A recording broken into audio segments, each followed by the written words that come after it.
ముందుగా తుని నియోజకవర్గానికి వచ్చిన ఈ తొండంగి మండలం అయిపోయి ఘన స్వాగతం, ఊరు ఊరు వాడవాడ ఇంత ఘన స్వాగతం చాలా ప్రేమపూర్వకం వచ్చినందుకు ప్రతి ఒక్కరికి పేరు పేరున ధన్యవాదం. ఇలాంటి కఠిన పరిస్థితుల్లో దెబ్బతిన్న రైతాంగం దెబ్బతిని 160 మంది పైగా కేసులు పెట్టి దాంట్లో 36 మంది జైలుల్లో మగ్గుతూ ఉంటే అలాంటి వాళ్ళ కోసం మేము ఉన్నామని చెప్పిన ప్రతి యువకుడైన ఇక్కడ జన సైనికులకి, ప్రతి ఆడపడుచులకి, ప్రతి ఒక్కరికి ముందుగా పేరుపైన మీ అందరికీ మనస్ఫూర్తిగా మీకు ధన్యవాదాలు తెలుపుకుంటున్నాం.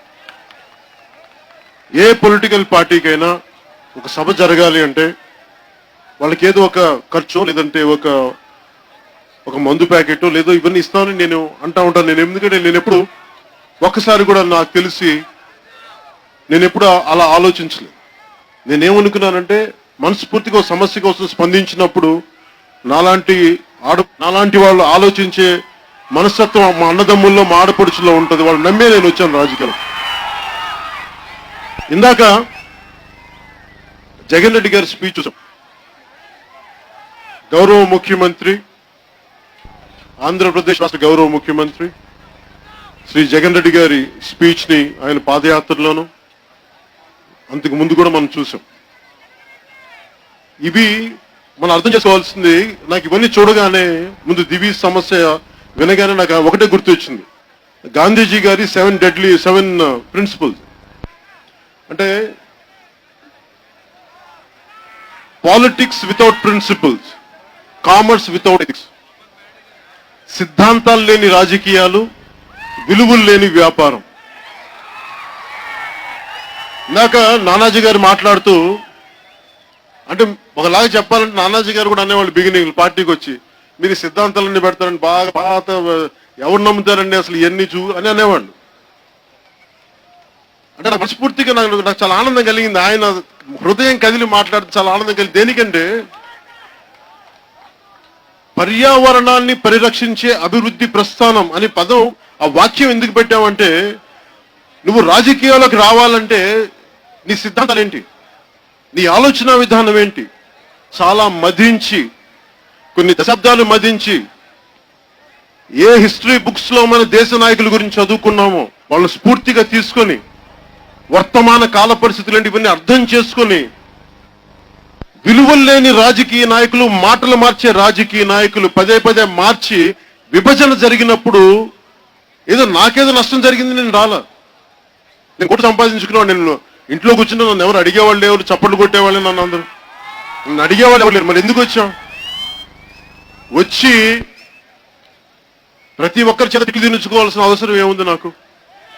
మీ అందరి అభిమానం చూరగొన్నవాడిని. నాకు ఎవరో అంటే నేను మాట తోలను. వైసీపీ నాయకుల్లాగా తెలుగు చదువుకోలేదు, లేదంటే వీధి బడులు చదువుకోలేదు. మాకు వాళ్ళు మాట్లాడే మాటలు మాకు రావా? వస్తాయి. సంస్కారం కదా. మా తల్లిదండ్రులు అలాంటి సంస్కారం నేర్పించారు. మరి వాళ్ళు ఏ సంస్కారం నుంచి వచ్చారో మనకు తెలియదు. కానీ మన సంస్కారం గౌరవ ముఖ్యమంత్రి జగన్ రెడ్డి గారు అని ఉంటుంది. మరి వాళ్ళ సంస్కారం మీకు తెలుసు కదా, నన్ను ఎట్లా తిరుగుతారు. ఉదాహరణకి మనకి కాకినాడలో ఉండే వాళ్ళ వైసీపీ ఎమ్మెల్యే కూడా నన్ను ఎలా తిరిగారు మీకు తెలుసు. మనం తిరిగి ఒక మాట అనడానికి ఎంతసేపు? రోడ్ల మీదకి రాలేమా, లేదంటే ఎదురుదాడి చేయలేమా? ఒక మాట అనలేమా? అనగం. కాకపోతే ఏంటంటే గొడవలు పెట్టుకోవడానికి రాలా, మార్పు తీసుకోవడానికి రాజకీయాల్లోకి వచ్చాం. దౌర్జన్యం చేయడానికి రాజకీయాల్లోకి రాలా, మార్పు తీసుకోవడానికి రాజకీయాల్లోకి వచ్చాం. ఎందుకు జనసేన పెట్టాం?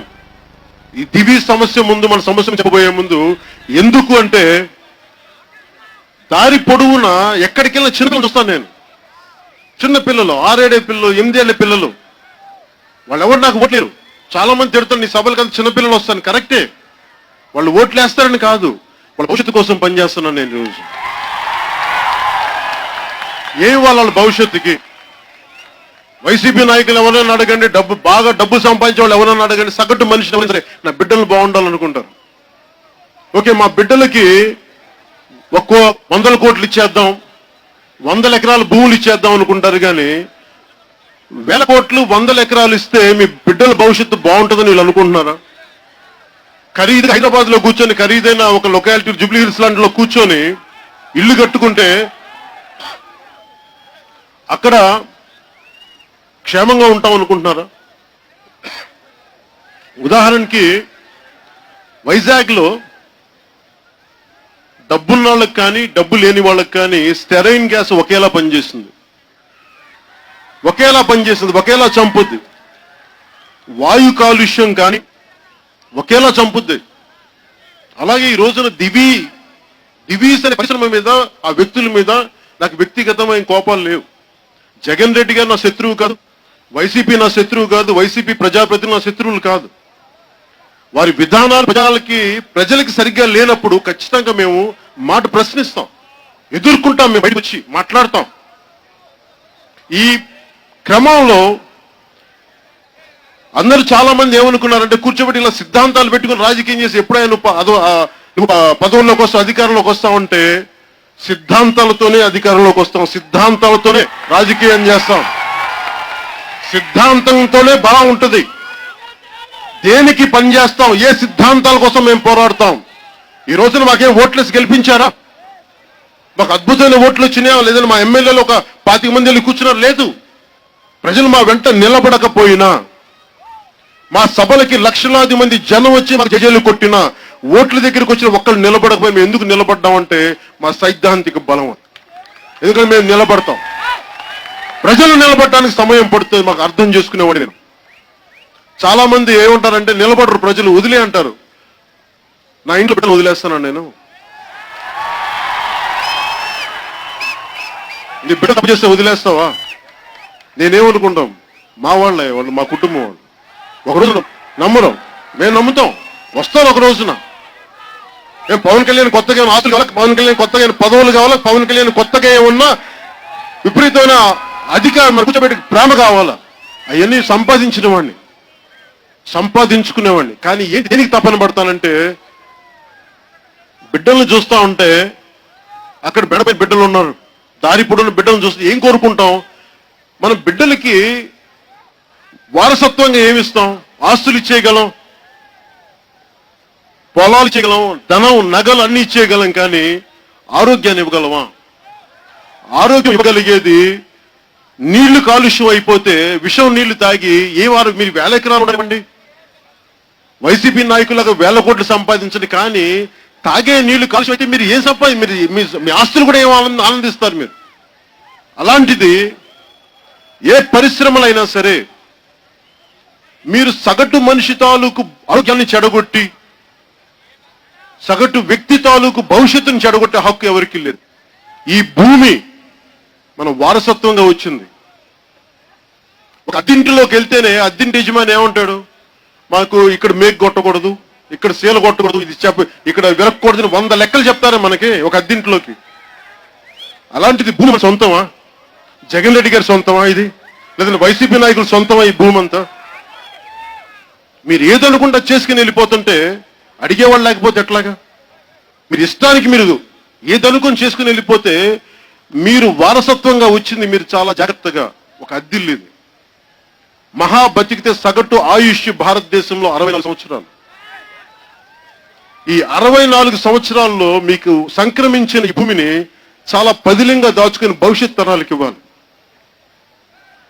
రోడ్డు మీదకి వెళ్ళి పాదయాత్రలు చేసి ముద్దులు పెట్టుకుంటే కాదు, వాళ్ళ భవిష్యత్తుకే ఆలోచించాలంటున్నారు. ముద్దులు పెట్టండి తప్పేమంటలా, ప్రేమ వస్తుంది, మరి ఆ ప్రేమకి నిలబడాలి కదా. జగన్ రెడ్డి గారి పాదయాత్రలో నిమిరి అమ్మ అయ్యా అంటే ఖచ్చితంగా అది హృదయాన్ని కదిలించేది, మంచిదే. ఆ ప్రేమ ఉండాలి మనిషికి, ఆ ప్రేమ ఉండాలి. మరి ఆ ప్రేమ ఎలా చూపిస్తారు? మీరు పాలసీ రూపంలో చూపించాలి. మీరు పదవిలో రాకముందు దివీస్ అనే పరిశ్రమని, ఈ కాలుష్యం వెదజల్లే పరిశ్రమని మేము బంగాళాఖాతంలో కలిపేస్తామని చెప్పి రాగానే వాళ్ళకి మీరు అనుమతులు ఇస్తే మరి ఏం విలువల మీద మీరు మాట్లాడుతున్నారు? మీరు ఎలాంటి వ్యవస్థ మీద నడపాలనుకుంటున్నారు మీరు? దివీస్ పరిశ్రమ గురించి మాట్లాడాలన్నా నిజంగా పారిశ్రామికలను కోరుకునే వ్యక్తిని నేను. డెవలప్మెంట్ జరగాలి. మన ఇన్ని లక్షల మంది జనాభా ఉన్నప్పుడు ప్రతి ప్రాంతంలోనూ దాదాపు మనకి తూర్పుగోదావరి జిల్లాలో 50 లక్షల మంది జనాభా ఉన్నప్పుడు ఇక్కడ పరిశ్రమలు రావాలని కోరుకునే వాళ్ళం. కానీ పరిశ్రమలు ఎలా ఉండాలి? ఖచ్చితంగా అభివృద్ధి జరిగేటప్పుడు విధ్వంసంతో కూడుకుని ఉంటుంది. అది తెలియని వాడిని కాదు నేను. ఒక ఇల్లు కట్టాలంటేనే ఒక భూమి తవ్వాలి. పురుగు పుట్ర చచ్చిపోతుంది, అందుకని భూమి పూజ చేస్తాం. క్షమించమని భూమాతని, తల్లి క్షమించి నేను నా కోసం ఇల్లు కట్టుకున్నా. అలాంటిది అంటే మన మన మన సంస్కృతి, మన భారతదేశపు సంస్కృతి ప్రాయశ్చిత్తంతో కూడింది. ఇది మనం కోరుకుంటాం. తల్లి భూమాతని, భూమిని చాలా పదిలంగా చూసుకుంటాం మనం. అలాంటి భూమిని పరిశ్రమను ఒకటి పెట్టి ఇన్ని వ్యర్థాలు అంటే దాదాపు 65 లక్షల మన తాండవ నది నుంచి కానీ, సాంబర్లకోట కాలువ నుంచి కానీ, జమ్మేరు వాగు నుంచి కానీ నీళ్లు 65 లక్షల మంచినీళ్లు తీసుకొని ఒక తునికే ఒక 50,000 మంది 40,000 పైగా ఉండే మున్సిపాలిటీకి 45 లక్షలు మంచినీళ్లు అవుతుంది రోజుకి. అలాంటిది ఈ పరిశ్రమకి 65 లక్షల మంచినీరు అవసరం అవుతుంది. 54 లక్షల కాలుష్య వెదజల్లాలని, కాలుష్యాన్ని కూడిన నీటిని 54 లక్షల లీటర్ నీటిని మళ్ళీ సముద్రంలో వదిలేయాలి. ఎక్కడికి వెళ్తాయి ఈ నీళ్లు? మన కంటి ముందు మురికి లేకపోతే, మన కంటికి కనిపించకపోతే అది లేనట్ట. స్టెరైన్ గ్యాస్ రిలీజ్ అవుతున్నప్పుడు పరిశ్రమ పెట్టినప్పుడు మన కంటికి కనిపించిన స్టెరైన్ గ్యాస్ కానీ మన ప్రాణాలు తీసేస్తుంది. ఎక్కడో మనకు సంబంధం లేదు. ఈ కాలుష్యం, ఈ జల కాలుష్యం మనకి ఇబ్బంది పడదు అనుకుంటే తప్పుది. ఖచ్చితంగా ఇబ్బంది. అది 10 కిలోమీటర్ల పరిధిలో తొండంగి మండలంలోని 15 గ్రామాల్లో 10 కిలోమీటర్ల పరిధిలో వెళ్ళే కాలుష్యం, జల కాలుష్యం సముద్ర జీవాలను చంపేస్తుంది. సముద్ర జీవాలను చంపేస్తుంది. ఏ మత్స్యకారులైనా అడగండి, వేట నిషేధం సమయం ఉంటుంది. ఎందుకంటే అక్కడ చిన్న చేపలు బతకాలి కొన్ని.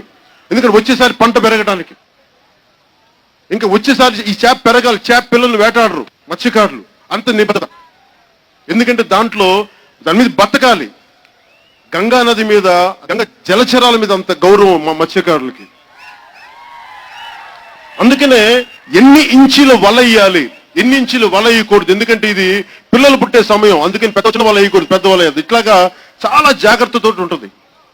మరి అలాంటిది ఏమి చదువుకోలేదంటారు మత్స్యకారులు.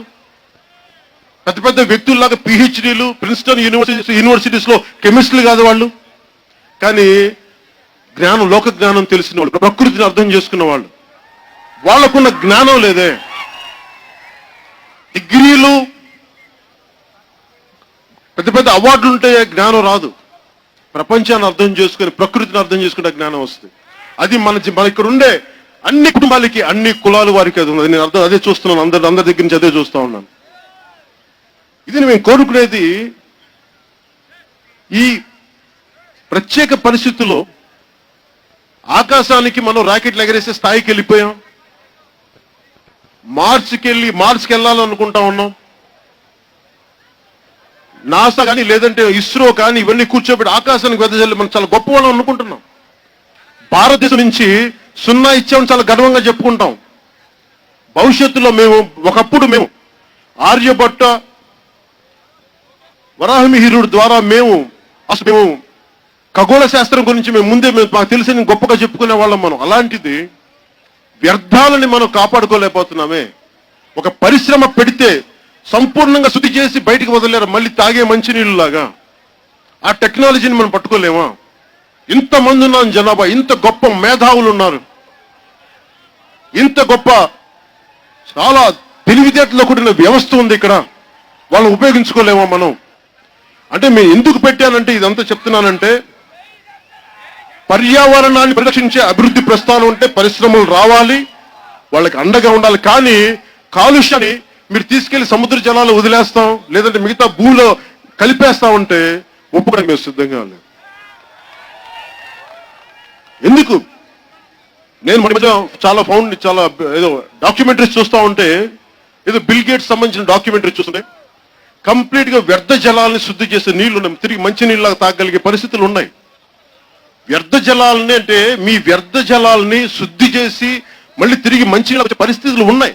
ఆ టెక్నాలజీ ఉంది, కానీ వీళ్ళు వాడటానికి సిద్ధంగా లేరు. ఒక్కొక్క పరిశ్రమ, ఇప్పుడు పెట్టబోయే పరిశ్రమ దాదాపు 3,000 రూపాయల పైచీలకు వాళ్ళ షేర్ వాల్యూ. మీరు ఎదగాలని కోరుకునే వాళ్ళం, కానీ మీ మా ఏడుపు మీద కాదు, మా ప్రజల కన్నీళ్ళ మీద కాదు మీ ఎదుగుదల. అది మటుకు ప్రతి పారిశ్రామికవేత్త గుర్తుంచుకోవాలి. పరిశ్రమలు రావాలి. నేను కోట్లు సంపాదించేవాడు, నాకు తెలుసు. మీలాంటి వ్యక్తులు ఉండాలి, లక్షలాది మందికి ఉద్యోగాలు వస్తాయి. టాటా లాంటి వ్యక్తులు ఉండాలి, బిర్లా లాంటి వ్యక్తులు ఉండాలి, అందరూ ఉండాలి. కానీ మీ లాభాల వేటలో ఇంతమందిని మీరు రోడ్ల మీదకి వేయటం నిజంగా ఎంతవరకు మీకు మనస్కరిస్తుందో మీరు ఆలోచించాలి. వాళ్ళ పొలాల్లోకి వాళ్ళు వెళ్ళడానికి, వాళ్ళ లోపలికి వెళ్తుంటే మీరు కూర్చోబెట్టి దాదాపు 120 మంది మీద కేసులు పెట్టడం ఎంతవరకు సబబు? ఇది 36 ఈ రోజుకి జైల్లోనే ఉన్నారే. ఒకవైపు వైసీపీ ప్రజాప్రతినిధులు ఈ రోజు కూర్చోబెట్టి వాళ్ళందరూ జైలు నుంచి విడుదల చేస్తున్నామని చెప్తారు, ఎవరు జైల్లోకి రారు. ఇందాక ఆడపడుచులు ఏడుస్తా ఉంటే గుండె నొప్పి వచ్చేసింది వాళ్ళ గురించి చూస్తుంటాయి. వాళ్ళు కూర్చోబెట్టి ఒక నిమిషం అరో చూడు, స్లోగన్స్ అరిస్తే మార్పు రాదు, గుర్తుపెట్టుకోండి. స్లోగన్స్, మీరు భారత్ మాతకి చేయన్నా లేదంటే పవన్ కళ్యాణ్ సీఎం అన్నా మన జీవితంలో మార్పు రాదు. దివ్య ఇక్కడ కాలుష్యం తగ్గదు. ఎప్పుడు అంటే మనం పని చేయడానికి, అది దయచేసి అర్థం. ఎందుకు చెప్తున్నామంటే ఇది ఈ లాభాల పెట్టలో వీళ్ళందరూ మా విలువలను వదిలేశారు. అందరూ వీళ్ళకి విలువలు నేర్పించాలి అంటే మనందరం ఒకటిగా ఉండాలి. మనందరం ఈ రోజు నేను ఏదో ఓట్లు ఉన్నాయి, రేపు పొద్దున ఎలక్షన్లో నేను రావట్లేదు. నేను మీరు నిలబడినా, చెప్పాను, నిలబడినా నిలబడకపోయినా అది మీ వంతు, అది మీ బాధ్యత, అది మీ మనస్సాక్షిలో మీరు చెప్పాలి. నేను మటుకు నాకు గిల్ట్ లేదు. నేను పార్టీ పెట్టినందుకు నేను నా వంతు బాధ్యత నేను నిర్వర్తిస్తాను. మీ వంతు బాధ్యత మీరు నిర్వర్తిస్తారా లేదా అని మీ ఇష్టం. నాకు అడిగే హక్కు లేదు. నాకు ఈరోజు ఈ తొండగి మండలంలో జనసేనకి నిలబడ్డారో లేదు కూడా నేను అడగట్లా, నిలబడతారో కూడా లేదు నేను అడగను. కానీ మీ కన్నీరు చూడడానికి కొంతమంది వ్యక్తుల సమూహం ఉంది జనసేనలో. మేము నిలబడ జన సైనికులు మా ఆడపడుచున్నాం, అందుకు మేము చాలా గర్వంగా చెప్పుకున్నాం.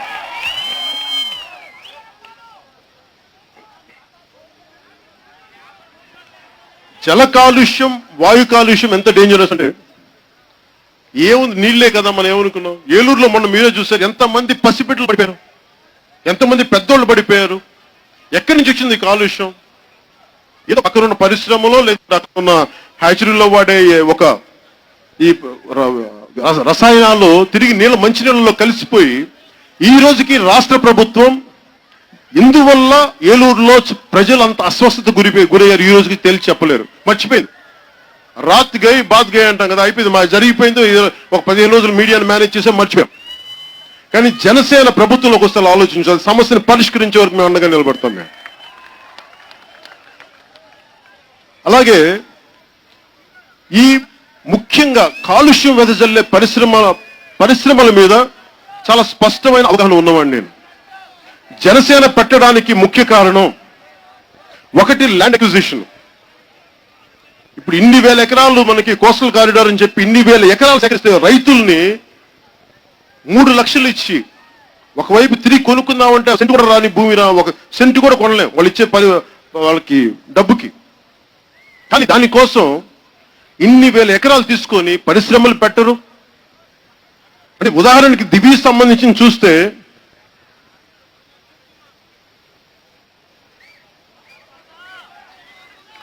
మొదటగా ఇచ్చింది వాళ్ళకి 489 ఎకరాలు అడిగింది. మాకు 489 ఎకరాల్లో మేము ఏం చేస్తామంటే ముందుగా 150 ఎకరాలు మేము ప్లాంట్ పెడతాం. ఆ రోడ్ల కోసం లేదంటే ఈ ఫారెస్ట్రీ కోసం, ఎన్విరాన్మెంట్ ప్రొటెక్షన్ కోసం, కొంత గ్రీన్ బెల్ట్ కావాలి కదా, అన్ని కలిపి 150 ఎకరాలు. మిగతా 350 ఎకరాలు మేము భవిష్యత్తులో ఇంకొంచెం ఎక్స్పాన్షన్కి. ఆ 489 ఎకరాలు కాస్త ఈ రోజున 600 దాదాపు ఎంత అయిందంటే 690 ఎకరాలు అయింది ఈ రోజున. ఎన్ని ఉద్యోగాలకి? 600 ఎకరాలు, 600 కోట్ల పెట్టుబడి. 600 కోట్ల పెట్టుబడి పెడితే ప్రభుత్వం వాళ్ళకి 690 ఎకరాలు ఇచ్చింది, అంటే ₹1,00,00,000 విలువ చేసే ఎకరం ఇచ్చింది ఒక్కొక్కరికి. వారికి ఇచ్చి దాంట్లో ఇచ్చే ఉద్యోగాలన్నీ 1,500 పర్మనెంట్ ఉద్యోగాలు, ఇంకా చెప్పాలంటే 1,200 కనుక చెప్పాలంటే 1,500 టెంపరీ ఉద్యోగాలు, అంటే దాదాపు అన్ని తిప్పి కొడితే 3,000, 3,500 ఉద్యోగాలు వస్తాయేమో. ఎంత తీసుకుంటున్నారు మీరు దాని నుంచి? పైగా వాళ్ళు పెట్టిన పెట్టుబడికి మొత్తం 75% తిరిగి 7 సంవత్సరాలు ఇచ్చేస్తామని చెప్పి రాష్ట్ర ప్రభుత్వం హామీ ఇచ్చింది.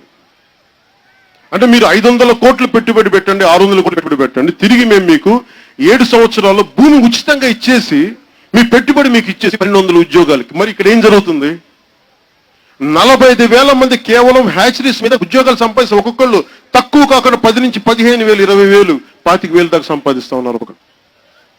అంటే మీరు 45,000 ఉపాధి కల్పించే ఒక హ్యాచరీస్ పరిశ్రమని ధ్వంసం చేసి 1,500 ఉద్యోగాలు ఇచ్చి ఒక పరిశ్రమను పెట్టడం, అది మీకు ఏమైనా సబబుగా ఉందా? రాష్ట్ర ప్రభుత్వం ఆలోచించాలి, జగన్ రెడ్డి గారు ఆలోచించాలి. 151 ప్రజాప్రతినిధులు ఉన్న మీరు ఇంకా చాలా యువ నాయకులని చెప్తారు, మీ గురించి చాలా భవిష్యత్తు గురించి చాలా కలలుగానే నాయకులని చెప్తారు. మీకు భవిష్యత్తులో పరిశ్రమల మీద చాలా అవగాహన ఉన్న వ్యక్తులని చెప్తారు మీ గురించి. మరి మీరు కూడా ఇలా చేస్తే ప్రజలు ఎక్కడికి వెళ్తారు? ఎవరి దగ్గరికి వెళ్ళి మాట్లాడతారు? మీరు కూడా ఇంత దివీస్ ని బంగాళాఖాతం కలిపేస్తున్న మీరు మళ్ళీ దివీస్ కి మీరు పర్మిషన్ ఇస్తే ప్రజలు ఎక్కడికి వెళ్తారు? ఇందాక మీరే జగన్ రెడ్డి గారినే చూసారా? తెలుగుదేశం ప్రభుత్వం ఆడవాళ్ళని ఎలా కొట్టారు? మరి ఏం చేశారు వైసీపీ ప్రభుత్వం వచ్చి?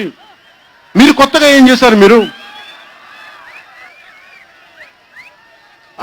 అంబేద్కర్ గారి దగ్గరికి ఎందుకు వెళ్తా ఉంటే, అరే ఒక రాజ్యాంగ నిర్మాతగా ఒక సింబాలిక్ జెస్చర్ అది. మనం చెప్తాం మాకు అన్యాయం జరిగింది చెప్పడం.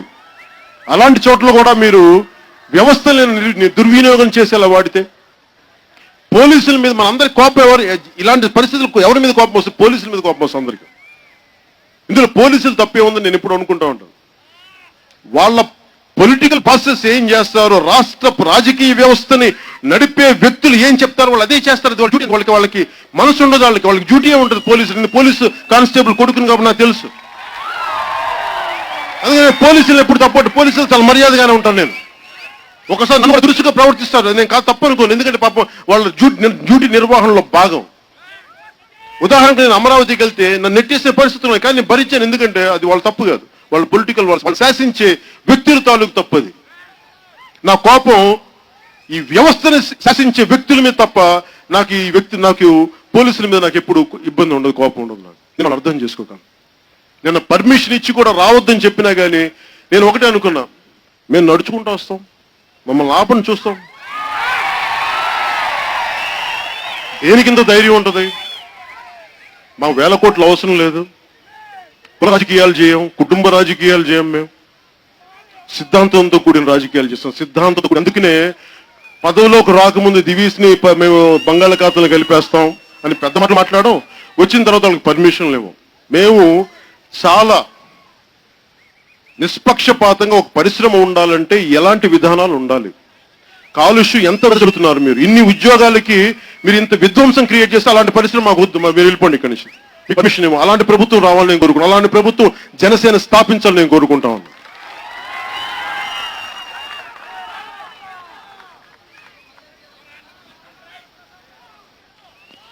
మనం వస్తున్నాం అనగానే 75% మేము ఉద్యోగాలు చేయాలని చెప్పేసి వాళ్ళు చేత ఇప్పించారు. గౌతమ్ రెడ్డి గారు అండి, ఆయన పరిశ్రమ శాఖ మంత్రి గౌతమ్ రెడ్డి గారు 75% ఉద్యోగాలు ఇస్తాం. ఆ మాట పవన్ కళ్యాణ్ రాకముందు చెప్పలే, మీరు ఇప్పుడు ఎందుకు చెప్తారు కొత్తగా? సరే ఓకే, ఏంటి దానికి ఏంటి ప్రజలంతా చొక్కాలు చించుకొని చప్పట్లు కొడతారనుకున్నారా ఏంటి మీరు? తొండంగి మండలం మొత్తం సోషల్ ఇంపాక్ట్ అసెస్మెంట్, సామాజిక ప్రభావం అంచనా.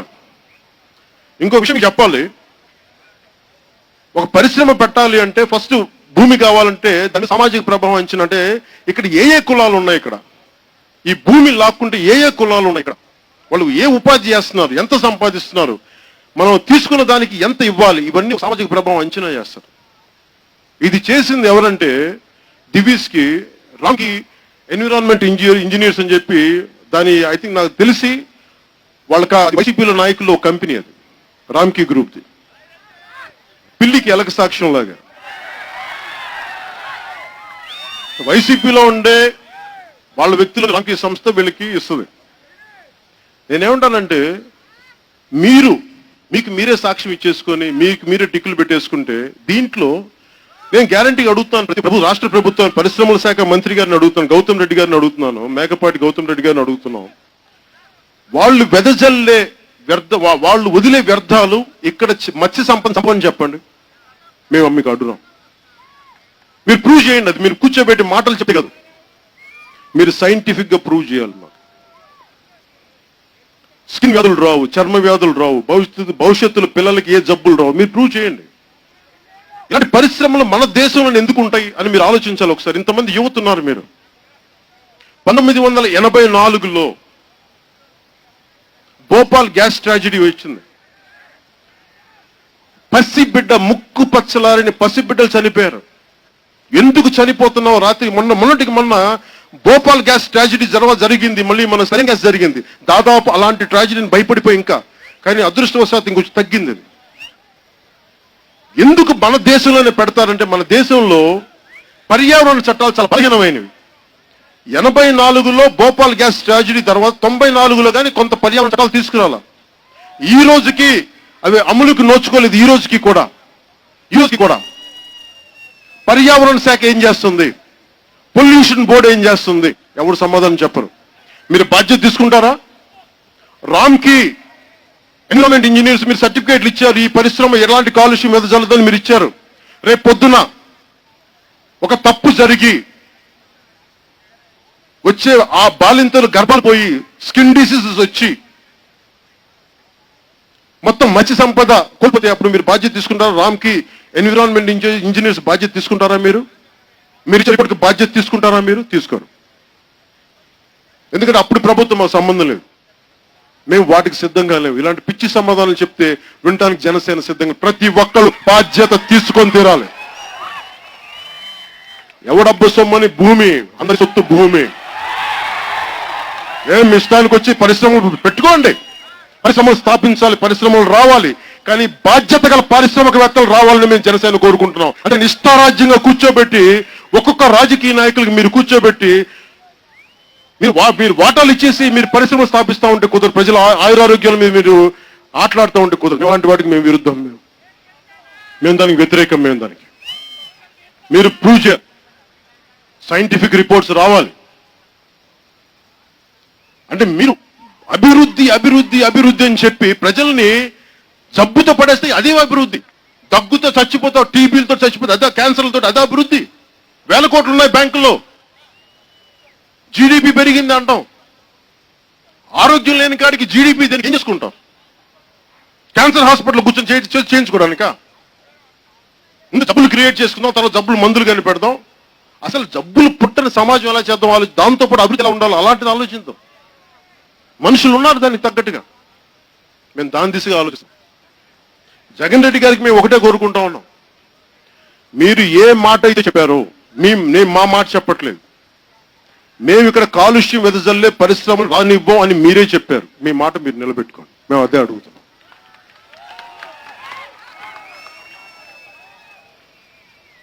ఒకవేళ మీరు నిలబెట్టుకోలేని పక్షంలో మీరు స్పష్టంగా చెప్పండి, మేము పెడతాం, ఎవరు అడ్డం వస్తారు అని మీరు ఛాలెంజ్ చేస్తారండి. ఆ ఛాలెంజ్ మేము ఎలా తీసుకోవాలి మేము చెప్తాం.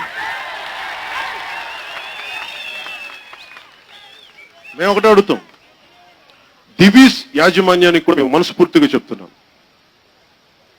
మేము మీకు వ్యతిరేకం కాదు, కానీ మీ పరిశ్రమ వల్ల ఇక్కడ విపరీతమైన కాలుష్యం ఉంది అని చెప్తున్నారు.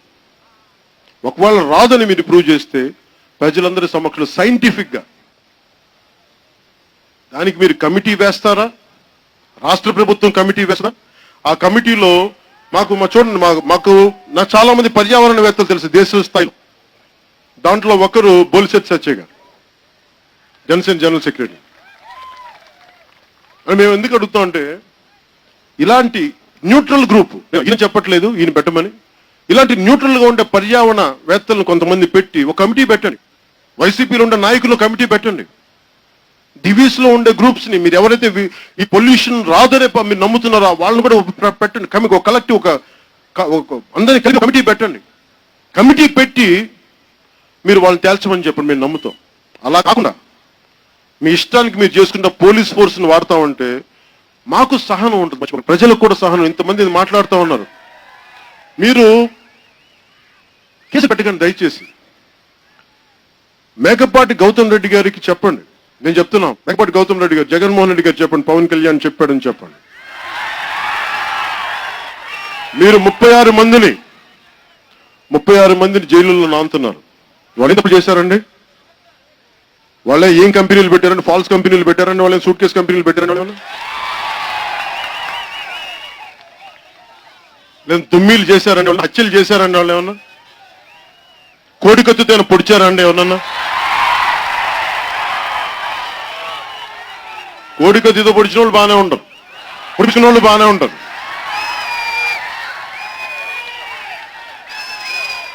విధ్వంసపు రాజకీయాలు చేసే వాళ్ళు బాగుంటారు. కానీ ఎవరు బాగుంటారు దేశంలో అంటే, మా భూమిని కాపాడుకుంటామంటే వాళ్ళు కూడా జైల్లో మాకు వీళ్ళందరూ బాగానే ఉంటారు, బయట తిరుగుతూనే ఉంటారు. వీళ్ళందరూ వాళ్ళ జైల్లో మొత్తం పంచపక్ష పరమాణాలతో జరుగుతూ ఉంటాయి. కానీ మా భూమి, మా హక్కు, మా భూముల మీద తిరిగే హక్కు ఉందని చెప్పిన దానికి 36 మందిని జైలులో పెట్టడం నిజంగా బాధ కలిగిస్తుంది. మనందరం దీన్ని ముక్త కంఠంతో ఖండించాలని. ఇది గౌతమ్ రెడ్డి గారు చెప్తా ఉన్నాను. జగన్ రెడ్డి గారు చెప్పండి, మీ పెద్ద మనసుని ప్రూవ్ చేసుకోండి. మీరు వదిలితే జనసేనకి పేరు వస్తా లేదు, మీ ఆ పేరు మీరే తీసుకోండి, మాకు అవసరం లేదు. మీరు కావాలంటే పాదయాత్రలు చేసుకుని ప్రజలను ముద్దులు పెట్టుకుని అలింగనం చేసి మాకు అభ్యంతరం లేదు. కానీ ఆ 36 మందిని బట్టి దయచేసి విడుదల చేయండి. మీ చేతులెత్తి అడుగుతున్నాను. జగన్ రెడ్డి గారిని కానీ బాధితుల కుటుంబాల తరపున ఆ 36 మందిని ముందుగా బేషరతుగా విడుదల చేయండి ప్లీజ్. అదొక్కటే నేను అడుగుతున్నాను.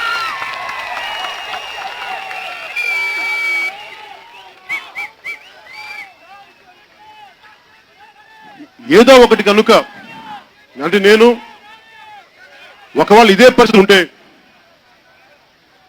సమయం కనుక ఇబ్బంది ఇలాగే ప్రభుత్వం ఇలాగే పెడితే నేను కూర్చొని మీకోసం ఇంకోసారి అండగా ఇక్కడ ఖచ్చితంగా వస్తాను. నేను కాకపోతే నాకు శాంతి భద్రతల సమస్య రాకూడదు. సమస్యకి పరిష్కారం జరగాలి అంటే హింసతోటి పరిష్కారం రాదు. దయచేసి అందరూ దృష్టిలో పెట్టుకోవాలి. పాలసీ మార్చాలి అంటే కేవలం హింస దాడుల వల్ల పాలసీ మారదు. మనం బలంగా ఉంటే మార్పు వస్తాయి. దీంట్లో ఆఖరి మాటగా చెప్తా ఉన్నాను, ముగింపు వాక్యాలుగా, ఎందుకు వీళ్ళ మాటలు చెబుతున్నాయి మీరు ఆలోచించాల్సింది. వైసీపీ అని కాదు, అంతకుముందున్న టీడీపీ కాదు, ఎందుకు వీళ్ళకి ఇంత నిర్లక్ష్యం ప్రజలంటే ఒకసారి మీరు ఆలోచించాల్సింది.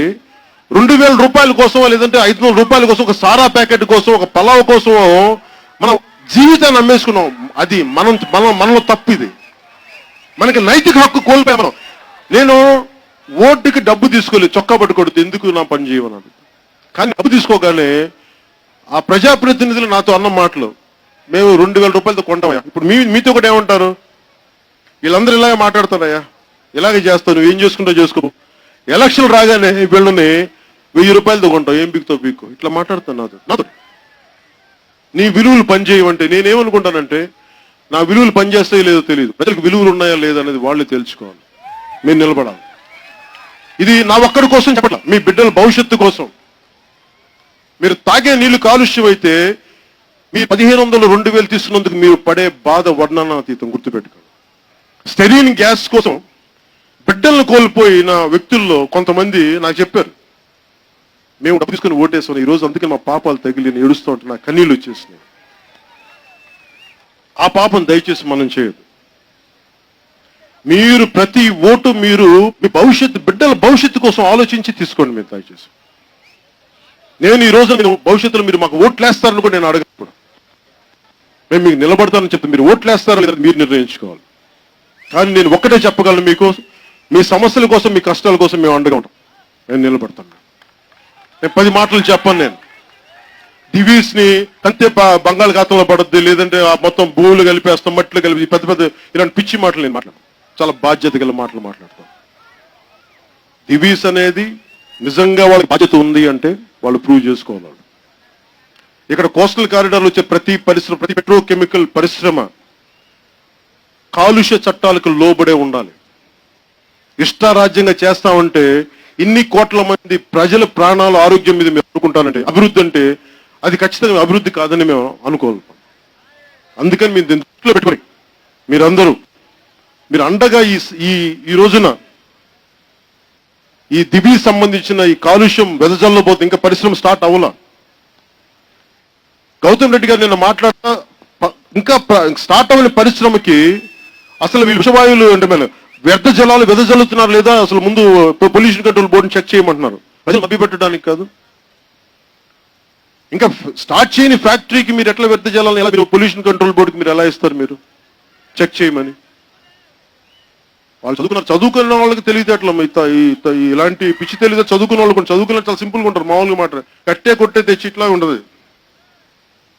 వాళ్ళు డొంక తిరుగుడు మాటలు మాట్లాడు. తెలివి ఎక్కువ చదువుకొని ఎక్కువ తెలివి ఎక్కువ వంకర తెలివితేటలతోనే మాట్లాడతారు ఇలాంటి.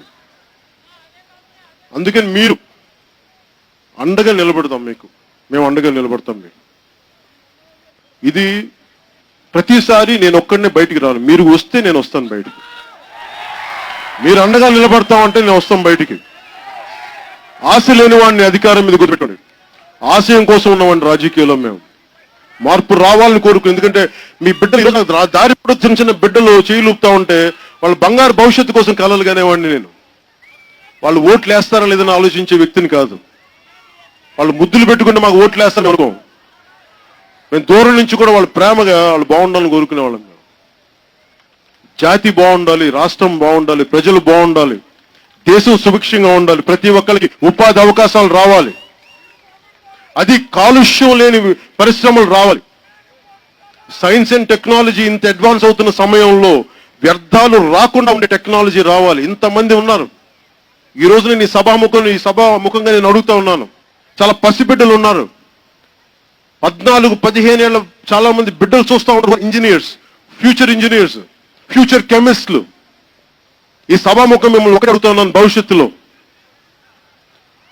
పరిశ్రమల కాలుష్యాన్ని ఎలాగా మొత్తం శుద్ధి చేయగలిగే పరిస్థితులు అత్యంత తక్కువ రేట్ తోటి ఎలా దీని వ్యర్థాలను ఎలా బయట శుద్ధి చేసే పరిశ్రమలు రావాలి. అలాంటి వ్యవస్థ ఉండాలంటే అలాంటి సైన్స్ అండ్ టెక్నాలజీ సెంటర్స్ మీరు డెవలప్ చేయాలి. అలాంటి టెక్నాలజీని మీరు డెవలప్ చేయాలి. భవిష్యత్తులో ఇన్ని కోట్ల మంది ప్రజలు ఆయురారోగ్యాలతో ఉండాలి అంటే మనకి ఈ కాలుష్యం లేని పరిస్థితులు ఉంటే దాని మీద సైన్స్ అండ్ టెక్నాలజీ మీద డబ్బులు పెడితే తప్ప భవిష్యత్తు బాగుండదు. మనల్ని మనమే చంపేసుకొని భూమిని అడ్డగోలుగా దుర్వినియోగం చేస్తే భవిష్యత్తుని మనం చేతిలో మనమే పాటు చేసుకునే వాళ్ళు అవుతాం. ఇలాంటి పరిస్థితులకి చరమాంకం పలకాలి. భవిష్యత్తు అందంగా ఉండాలి. అందుకని ప్రతి ఒక్కరికి ఈ రోజున దివీస్ నుంచి వచ్చిన ప్రతి ఒక్కరికి హ్యాచరీస్ యజమానులకు కానీ ప్రతి ఒక్కరికి కూడా మనందరికీ కలెక్టివ్ రెస్పాన్సిబిలిటీ. ఈ రోజు నేను ఒక వైసీపీని అంటలేదు. నేను వైసీపీకి బాధ్యత 151 ప్రజాప్రతినిధులు ఉన్నారు. మీకు ఎక్కువ బాధ్యత ఉంది. మీరు రాష్ట్రాన్ని నడుపుతున్నారు. అందుకని మీరే దీనికి ఒక పరిష్కారం చూపించండి. జనసేన మిమ్మల్ని తెలుగుదేశం లాగా ఇంకో పార్టీలాగా మిమ్మల్ని తిట్టం. మేము జగన్మోహన్ రెడ్డి గారు గుర్తుపెట్టుకోండి. మేము పిచ్చి పిచ్చిగా తిట్టే వ్యక్తులం కాదు. చాలా బాధ్యతతో మిమ్మల్ని విమర్శిస్తాం. చాలా బాధ్యతగా చెప్తాం. మీకు మర్యాద ఇస్తాం. మీరు మాకు బూతులు తిట్టినా మేము మిమ్మల్ని చాలా గౌరవంగా మాట్లాడతాం. గుర్తుపెట్టుకోండి. కానీ మా గౌరవాన్ని మీరు నిలబెట్టుకోలేక మీరు కూడా ప్రవర్తించాలి. మీరు మా గౌరవం ఇచ్చినా ఇవ్వకపోయినా కానీ మేము అడిగేది మీరు ముఖ్యంగా దివీస్ సంబంధించింది మీరు ఇచ్చిన మాటను మీరే నిలబెట్టుకోండి. లేని పక్షంలో మీరు ప్రజల మీద ఇలాగే కేసులు పెట్టి ఇలాగే మీరు హింసిస్తా ఉంటే ఇందాక ఆయన పెద్దలు సార్ మీ పేరు ముసలయ్య గారు చెప్పినట్టుగా మేము ఏ స్థాయికి వెళ్తాం మేము చెప్పలేమంటే అలాంటి వాళ్ళకి అండగా నిలబడతాం. వాళ్ళు బాగుండాలని కోరుకుంటాం.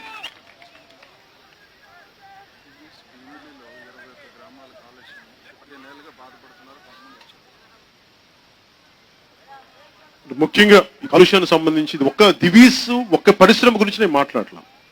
ఇక్కడ దివీసే ఉండొచ్చు, మిగతా చోట్ల వేరే పరిశ్రమ ఉండొచ్చు. కానీ నేను ఒక జనరల్ పాలసీగా మాట్లాడుతున్నాం. ఒక పరిశ్రమ లేదో ఒక వ్యక్తి మీద మా కోపం కాదు, మార్పు రావాలని కోరుకుంటా ఉన్నాం. ఒక పరిశ్రమ మీద మాకు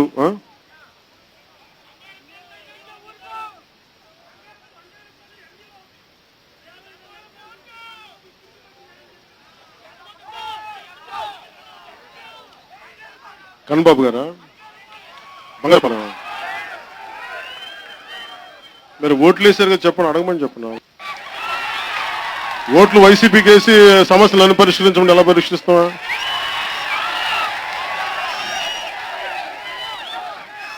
మీరు నమ్మారు, మరి ఏం చేశారు? నేను చేయను దానికి. ఓట్లు వైసీపీకి వేసి పవన్ కళ్యాణ్ సమస్యలు సృష్టి మీకు చెయ్యాలంటే ఎలా నిలబడతాం? అవన్నీ మీరు అడగండి, కన్నబాబు గారు వచ్చినప్పుడు అడగండి. మీ పాపం నాకు బాగా తెలిసింది కన్నబాబు గారు. నాకు ఆయన కన్నబాబు రాజు గారా? ఆయన కన్నబాబు గారిని అడగచ్చు, తప్పేముంది? వైసీపీలో మంత్రి కదా ఆయన, అడగండి. ఇవన్నీ మేము ఏం కోరుకుంటున్నామంటే భవిష్యత్తు అందరికీ బాగుండాలి. దివీస్లో ఎవరైతే బాధగా ఈ కష్టాలు ఉన్నారో వాళ్ళకి మేము ఇంకొకసారి ముసలయ్య గారికి కూడా నేను మేము మీ అందరి బాధ్యతగా చెప్తాను, మీకు అండగా నిలబడతాం సార్. వాళ్ళు కోరుకునేది కూడా 36 మందిని మీరు దయచేసి బేషరతుగా విడుదల చేయడం, ముందస్తుగా ఒక ట్రస్ట్ ఫ్యాక్టరీ పెట్టండి. దివీస్ యాజమాన్యం కూడా దీని మీద స్పందించాలి. వైసీపీ నాయకత్వం కూడా దీని మీద స్పందించాలి. భవిష్యత్తులో ఇలాగే కేసులు పెట్టుకుంటే మా జనసేన నాయకులందరికీ పంత నానాజీగా ఎదిగే ప్రతి ఒక్కరికి, పితాని బాలకృష్ణ, ప్రతి ఒక్క నాయకులకి పేరు పేరున మనం ఈ రోజున అండగా నిలబడతాం. ఒకసారి మన చేతులు ఎత్తి ప్రజలకి మనం హామీ ఇద్దాం. ఒకసారి మీ అందరికీ పేరు పేరున ధన్యవాదాలు తెలుపుకుంటూ మన అండగా నిలబడదాం ప్రతి ఒక్కరికని తెలియజేసుకుంటూ సెలవు తీసుకున్నాం. జై హింద్.